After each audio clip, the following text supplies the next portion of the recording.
Minsan may isang anghel na bumaba sa lupa. Hinaplos ang aking mundo, binigyang kulay ang aking umaga. Sinabi niyang hindi niya ako iiwan, na sa akin lang siya mamamalagi, na ang kanyang mga pakpak ay para lamang sa akin. Pero isang araw, dumampi ang malamig na hangin. At sa isang iglap, wala na siya.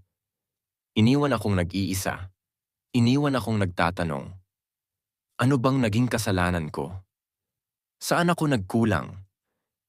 Bakit mo ako iniwan? Sinubukan kong hanapin ang sagot sa bawat alaala. Sa bawat yakap na hindi ko na madama. Sa bawat pangakong ngayon ay natunaw na parang ulap. At kahit anong gawin ko, wala akong ibang natagpuan kundi ang katahimikan. Isang malupit na sagot sa ingay ng puso kong ligaw. Patawad, kung hindi ko napansin ang mga luhang iyong pinahid. Kung hindi ko nadama ang sakit sa likod ng mga ngiti mo. Patawad, kung hindi ko napigilan ang paglipad mo palayo.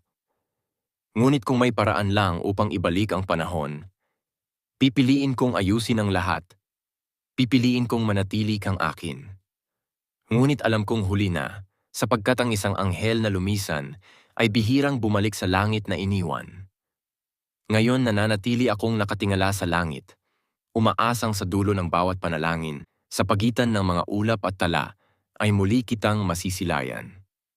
Kahit imposible, kahit alam kong hindi na, kahit puso ko'y ligaw, pag wala ka,